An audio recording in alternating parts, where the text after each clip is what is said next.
Bismillahirrahmanirrahim. Assalamualaikum warahmatullahi wabarakatuh. Halo anak-anak semua, selamat pagi, selamat hari Senin. Apa kabar kalian hari ini? Alhamdulillah, semoga dalam keadaan sehat dan semangat.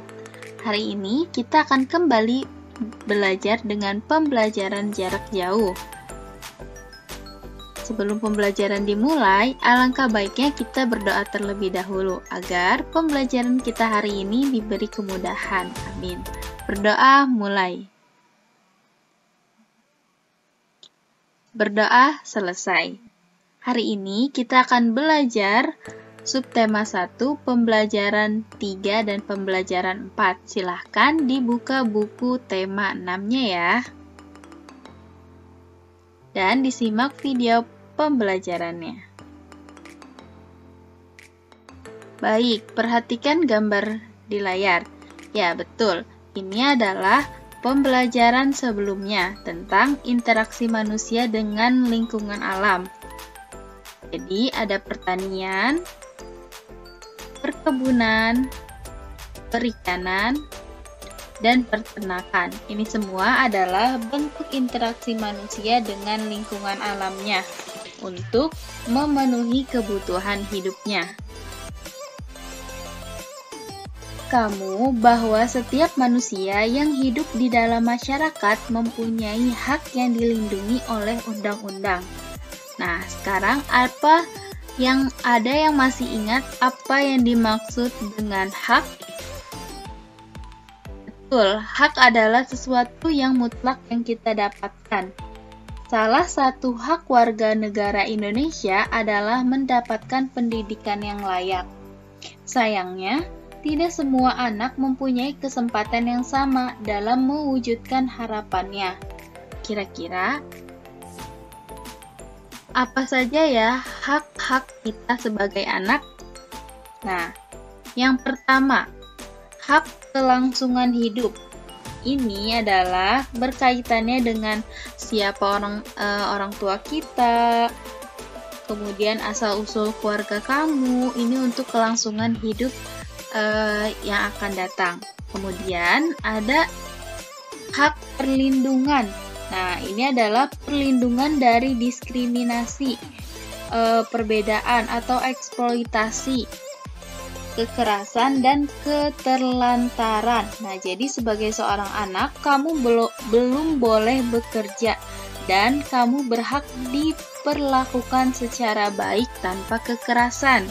Jadi dilindungi ya. Yang ketiga, ada hak tumbuh kembang.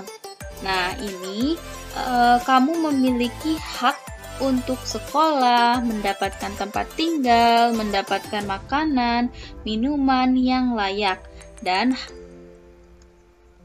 ada hak berpartisipasi. Nah, ini adalah hak untuk menyatakan pendapat. Jadi, kamu berhak mendapatkan informasi sesuai dengan usia kamu. Nah, ini adalah hak-hak kita sebagai anak. Setiap anak yang belajar di sebuah lembaga pendidikan, baik formal maupun tidak formal, disebut sebagai siswa. Sama seperti kalian. Kalian adalah siswa-siswi. Nah, tahukah kalian hak-hak seorang siswa itu apa saja? Kalau tadi kita sudah mempelajari hak seorang anak. Nah, sekarang hak seorang siswa. Yang pertama, mendapatkan pendidikan yang layak. Setiap warga negara mempunyai hak yang sama untuk memperoleh pendidikan. Yang kedua, mendapat perlakuan sesuai dengan bakat, minat, dan kemampuan. Nah, ini adalah mendorong kita untuk mengembangkan bakat yang kita punya. Itu adalah hak kalian sebagai seorang siswa. Yang ketiga, mendapatkan fasilitas belajar, fasilitas untuk menunjang pembelajaran kita. Yang keempat, memperoleh penilaian hasil belajar. Nah, setelah kalian belajar, tentu kalian berhak untuk memperoleh penilaian hasil belajar. Nah, ini adalah hak seorang siswa. Kira-kira apa ya yang kamu rasakan ketika hakmu sudah terpenuhi? Oke, kita lanjut ke pembelajaran selanjutnya. Silahkan kalian buka halaman 38. Kita masuk ke pembelajaran 4. Perhatikan gambar di layar. Ini makna gambarnya apa ya? Betul, ini adalah sebuah iklan masyarakat. Hentikan membuang sampah di sungai. Nah, papan iklan di samping ini merupakan salah satu media yang digunakan untuk menyampaikan informasi kepada masyarakat melalui media cetak. Perhatikan gambar di samping. Sini ada 2 gambar. Pernahkah kamu menemui di lingkungan tempat tinggalmu seperti ini? Bagaimana pendapatmu terkait gambar seperti ini? Nah, ini adalah gambar sungai yang sangat tercemar karena ulah manusia yang membuang sampah sembarangan. Di sini ada pengaruh negatif interaksi manusia dengan lingkungan alamnya. Kalau sebelumnya kita telah mempelajari interaksi manusia dengan lingkungan alamnya, ada manfaatnya untuk memenuhi kebutuhan seperti pertanian, perkebunan, dan lain-lain. Ternyata interaksi manusia dengan lingkungan alamnya pun dapat berpengaruh negatif. Kira-kira interaksi yang seperti apa ya? Yang pertama, membuang sampah di sungai dan di laut. Nah, ini tentu dapat merusak makhluk hidup lainnya yang ada di alam. Tidak hanya itu, ini pun dapat merusak lingkungan yang ditimbulkan manusia itu sendiri karena sangat berbahaya, karena akan memicu dampak lainnya seperti terjadinya bencana banjir.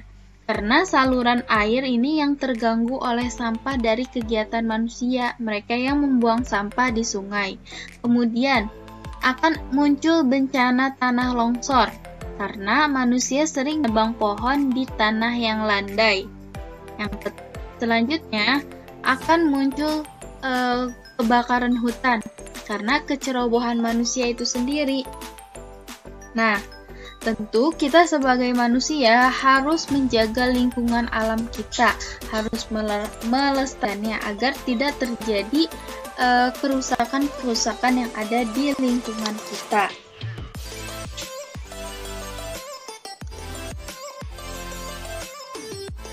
Nah, mendapatkan manfaat dari lingkungan alam merupakan hak kita, tetapi memeliharanya adalah kewajiban kita bersama.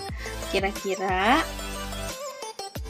kewajiban warga negara dan siswa itu seperti apa saja ya? Nah, jika dilihat dari gambar di samping, tentu kalian bisa menyimpulkan apa saja kewajiban warga negara dan siswa. Atau siapa yang masih ingat pengertian kewajiban? Ya, kewajiban adalah sesuatu yang wajib dilaksanakan. Jadi, ini sesuatu yang harus dilakukan untuk menjamin haknya. Misalnya, tadi hak siswa itu untuk mendapatkan pendidikan yang layak. Kira-kira kewajibannya apa ya?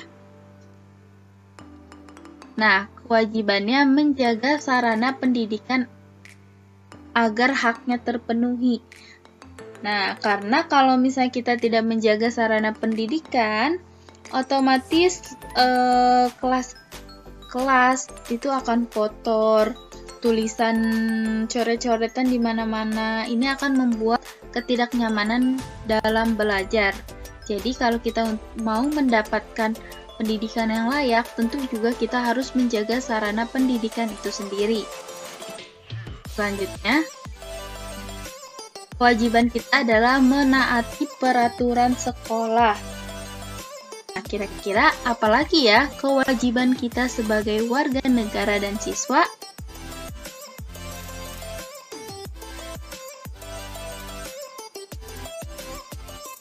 Baik, sampai di sini saja penjelasan Umi, kurang lebihnya mohon maaf.